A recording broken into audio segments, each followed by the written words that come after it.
Hola a todos, nosotros vamos a presentar un caso en específico sobre el proceso de negociación. Mi equipo está conformado por José Iván, Eduardo Javier, Andric Axel, Juliver Arián, Eduardo Miguel y un servidor, Bruno Aldair. A continuación, mis compañeros. Hola, ¿qué tal? La profesora a cargo del curso nos mandó un archivo en formato PDF, el cual tenían información de lo que es la medición. Se analizaron 4 casos en los cuales 2 de ellos la medición fue factible, o sea, fue exitosa, y en los otros 2 casos no fue funcional. Muy bien. ¿Qué es la negociación? Es un proceso mediante el cual dos o más partes intentan resolver sus intereses contrarios. Podemos ver que la negociación se ve desde que éramos pequeños hasta que ya somos egresados o de hecho ya trabajamos. Principalmente se puede ver cuando una persona es comerciante, ya que en constante está en negociación. Bueno, pues el siguiente apartado de preguntas y respuestas sobre el caso es correspondiente para mí. Bueno, a continuación se dará una respuesta por cada pregunta, así como lo que será una breve explicación y concreta. Bueno, por cada respuesta voy a dar una breve explicación. Muy bien, gracias. Bueno, pues número 1. A partir de estos ejemplos, ¿qué factores crees que distinguen a las situaciones en las que la mediación tuvo éxito de aquellas en las que fracasó? Bueno, muy bien. Yo sí, personalmente, cuando lo analizamos en equipo, los principales factores que influyeron en dicha mediación fueron la comunicación, porque, pues, por lógica, si alguien no se comunica con otra persona, pues nunca vas a llegar a un acuerdo. Bueno, la siguiente fue una negociación, ya que ambas partes negociaron para lograr llegar a un acuerdo que para ambos lados fuera aceptable. La necesidad de evitar juicios legales. Bueno, pues tal y como se nos mencionaba en la lectura, en el 58%, bueno, la mediación tenía un 58% de probabilidad de salir exitosa. Así que es lo más viable para que se logre evitar un juicio legal. Y por último, fue la participación, que dicho factor es el importante, ya que gracias a estos organismos como el EEOC, pues se logró intervenir adecuadamente, y esto fue la participación tanto del organismo como de las personas. Siguiente, por favor. 2. Un mediador exitoso, Paul Finn de Boston, argumenta que si las partes en disputa buscan justicia, es mejor irse a otro lado. ¿Por qué cree que dice eso? Bueno, pues después de analizarlo en equipo, la frase tiene razón, ya que esto es lo que nos permitirá que ambas partes conozcan lo que se exige y puedan llegar a este acuerdo favorable para ambos individuos o ambas partes. Por favor, la siguiente. Número 3. ¿Cree que un mediador debe descubrir las razones de los deseos de las partes y por qué? Bueno, muy bien. La respuesta es un sí, porque no puedes llegar a defender a alguien sin saber qué es lo que ellos buscan o qué es lo que el otro desea.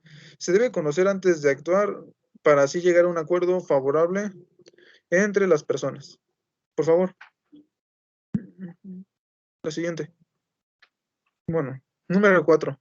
La EEOC informa que mientras que 85% de los trabajadores accedieron a utilizar la mediación en sus demandas, solo el 30% de las veces los empleadores accedieron a hacerlo. ¿Por qué crees que exista esta disparidad? Bueno, muy bien. Nosotros creemos que los empleadores que accedieron a utilizar la mediación son aquellos que creen que pueden llegar a un acuerdo más estable donde puedan salir beneficiados. Pero hubo un factor que también influye, que fue que la mediación pueda ser útil, pero en este caso para los empleadores que tienen más posibilidades de ganar legalmente, sí, esta mediación se ocupa. Siguiente, por favor.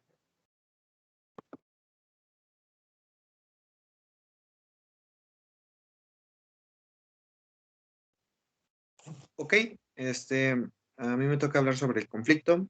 El conflicto es parte de la naturaleza humana y evitarlo no soluciona nada. Pero enfrentarse a un conflicto como responsable de que se haya generado causa un gran desgaste físico y psicológico. Pero por medio de la mediación hay una alternativa de solución de conflictos y complementarios de la vía judicial. Siguiente, por favor.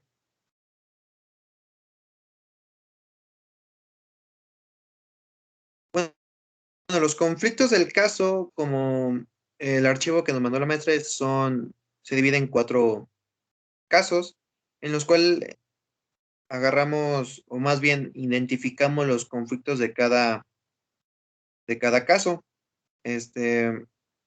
Siguiente, por favor.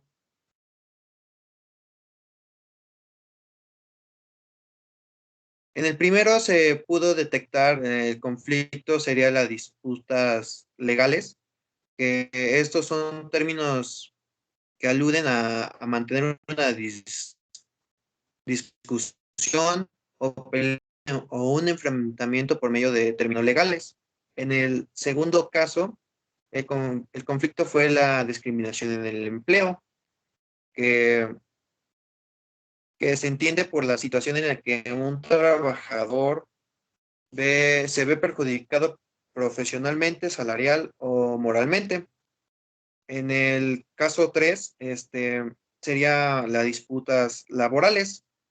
Es igual que se determina por un conflicto entre miembros de una organización a causa de la diferencia de opinión, percepción o problemas de relación. De igual forma se encontró el conflicto de la huelga, que es una forma de presentarse en la que sus participantes o miembros obtienen de realizar las actividades que realizan normalmente en perjuicios de aquellos a los que dirigen sus reclamos o sus quejas. En el último caso, este conflicto fue el hostigamiento sexual. El hostigamiento sexual o acoso sexual es una conducta no deseada de naturaleza sexual o física que que hace que la persona se sienta ofendida, humillada o intimidada. Siguiente. Muy bien, la posición del negociador. En los primeros 2 casos que fueron exitosos, se pudo observar que el negociador tuvo flexibilidad ante todo el caso. ¿Qué quiere decir esto? Que se fijaba en las metas y objetivos del cliente, que en todo momento, como bien lo mencioné, fue flexivo y no tuvo inconveniente alguno. Por otro lado, cuando fracasó la medición, el negociador no le importó lo más mínimo las metas y objetivos del cliente, simplemente, como bien se dice, fue a hacer su trabajo y eso fue todo lo que hizo.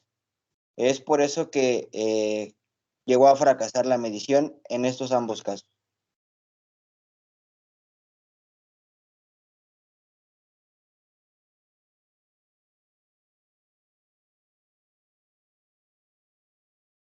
¿Ok? La posición del cliente en este caso, o sea, los 4 casos, sería más del lado de las o los afectados, ya que están inconformes por malos tratos o falta de los reglamentos de la sociedad. Siendo de otra forma que serían las personas que sufren un daño o perjuicio que es provocado por una acción o omisión por culpa de otra persona. Se le preguntaría en este caso al cliente por qué quiere conseguir aquello que pide y también señalar por qué está en desacuerdo con las posturas de la otra parte. En este caso sería su jefe o el victimario. El ejemplo sería como el último de los casos, el cuarto, cuando David Kurshiki, el ex chofer de Eddie Curry, lo demanda por hostigamiento sexual, discriminación y el incumplimiento del pago, que es de $93,000 de su salario. Es el caso en donde él es la víctima. Sería todo.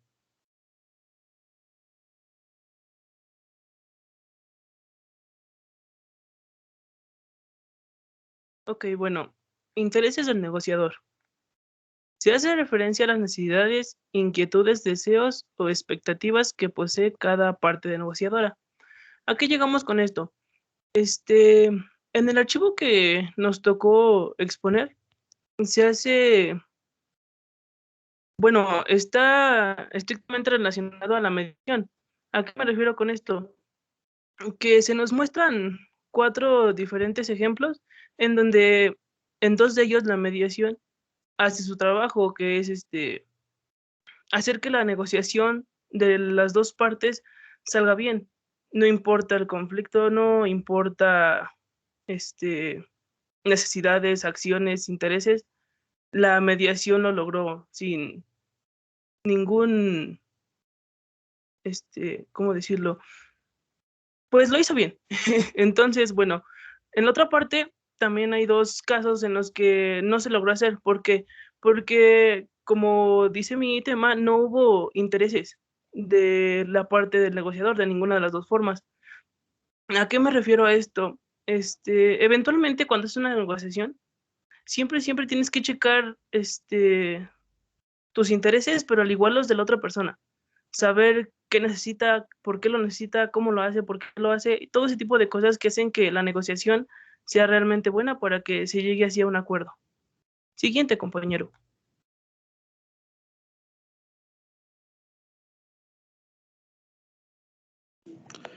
Bueno, yo les voy a hablar sobre el interés del cliente. En el interés del cliente nos podemos apoyar en un método llamado AIDA. Esto significa de 4 pasos, que es acción, interés, deseo y atención. En 2 sí se realizaron, en los otros 2 sobrantes no se realizaron. Esto se lleva a cabo con el fin de captar la atención del cliente sobre una decisión o un acuerdo, para conseguir personalizarlo al máximo. ¿A qué me refiero? A que el cliente sienta que se ha fabricado o hecho para él. Suena algo idílico, pero es así, ya que a nadie, ni siquiera a uno mismo, nos gusta generalmente adquirir algo que ha sido para todos. Siempre acabamos obteniendo o aceptando decisiones genéricas por necesidad, pero es cierto que aunque no hayamos escogido las decisiones exclusivas y que realmente necesitamos, le solemos dar un valor mucho mayor que a las demás. Siguiente, por favor.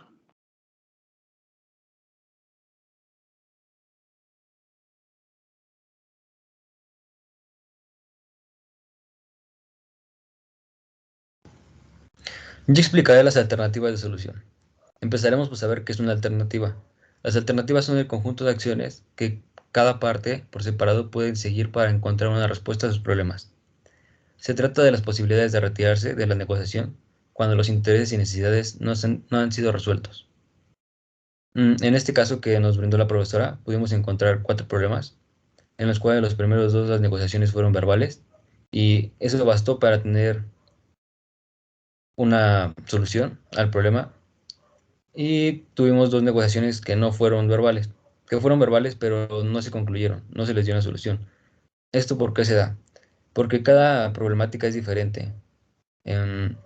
Entonces, habrá negociaciones que sean difíciles de tratar con la forma verbal y tengamos que utilizar alternativas. Siguiente, por favor. A continuación mencionaré algunas alternativas que se pudieron brindar para los problemas brindados. La primera sería la alternativa de replantear el acuerdo. Si bien al inicio el acuerdo no fue posible verbalmente, siempre se puede replantear. Ya conociste cómo reaccionó la persona a ciertos temas del acuerdo y se puede replantear. Se puede volver a acordar una plática y empezar todo desde cero para ver si se puede solucionar el problema. La segunda alternativa sería contratar a un mediador, una persona externa en la cual las 2 partes les puedan tener su confianza y sepan que va a llevar orden, que lleva el orden, que tiene la confianza y que va a ser justo. Entonces, esa persona puede mediar y ser justo para ambos y ambos deben de respetar la decisión. La tercera alternativa sería dejar algún acuerdo como está. Si bien se efectuó algún cambio en en algún acuerdo de reglas, en un acuerdo de trabajo, en el acuerdo global de la empresa. Y si bien no resultó como debía, se puede simplemente deshacer el acuerdo y dejar todo como estaba para evitar problemáticas.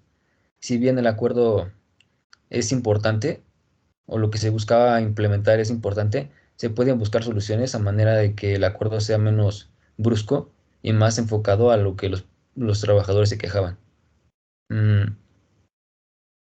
Bien, existen muchas más alternativas a dar soluciones para los problemas de negociación, pero considero que en este caso que nos brindaron, estas tres podrían ser las más importantes. Siguiente, por favor. Bien, el acuerdo. ¿Qué es el acuerdo? El acuerdo es el resultado de la aceptación de un planteamiento final sobre la toma en común por dos o más personas, resultado de un proceso de negociación y deliberación sobre un asunto en concreto. El acuerdo marca el final de una negociación que ha concluido con éxito. Cuando por fin se alcanza un acuerdo, uno no puede arriesgarse a estropearlo planteando nuevas exigencias. El acuerdo final es un momento clave para la negociación y es un momento en el que debe de estar fijo las condiciones y ya no hay marcha atrás. Ah, el acuerdo es una parte fundamental de toda la negociación. Es muy importante, por lo cual brindaré unos tips a continuación sobre los acuerdos. La importancia de una decisión justa justifica que uno puede solicitar un cierto tiempo para reflexionar cada respuesta definitiva del acuerdo. Todo lo que se ha brindado en el acuerdo se puede dar cierto tiempo antes de leerlo, para no precipitarse a tomar una decisión tan importante. El documento se recoge cuando, cuando las dos personas ya están de acuerdo y antes de firmar puedes leer los puntos tratados las veces que necesites para comprender todo lo que dice. Siguiente, por favor.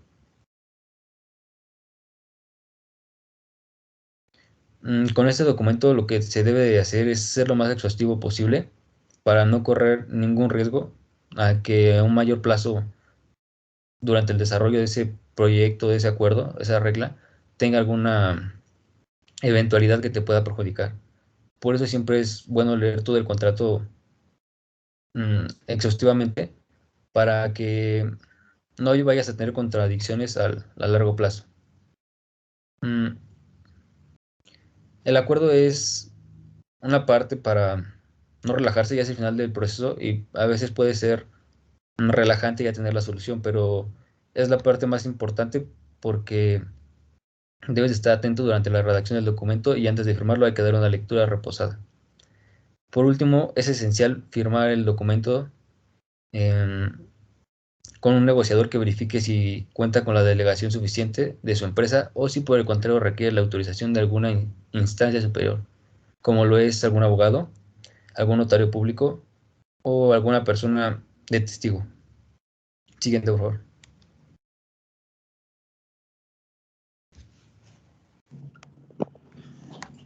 Como lo habíamos mencionado, llegando a las conclusiones, tuvimos esta. Una buena o mala negociación nos puede llevar al éxito o al fracaso. De esto dependerá mayormente el cómo manejemos nuestra comunicación para tratar de llegar a un acuerdo, en donde todas las partes involucradas queden satisfechas. Para esto debemos de tener nuestros objetivos y los de la contraparte perfectamente claros, así como propuestas y soluciones para la misma. Pues se trata de un caso de ganar a ganar, pues nuestro objetivo no es únicamente llegar al acuerdo, sino que también sea de los mejores posibles. Por último, mi compañero Andrik Axel. Muchas gracias por su atención. Espero que la información brindada por mis compañeros y un servidor les haya sido de suficiente conocimiento.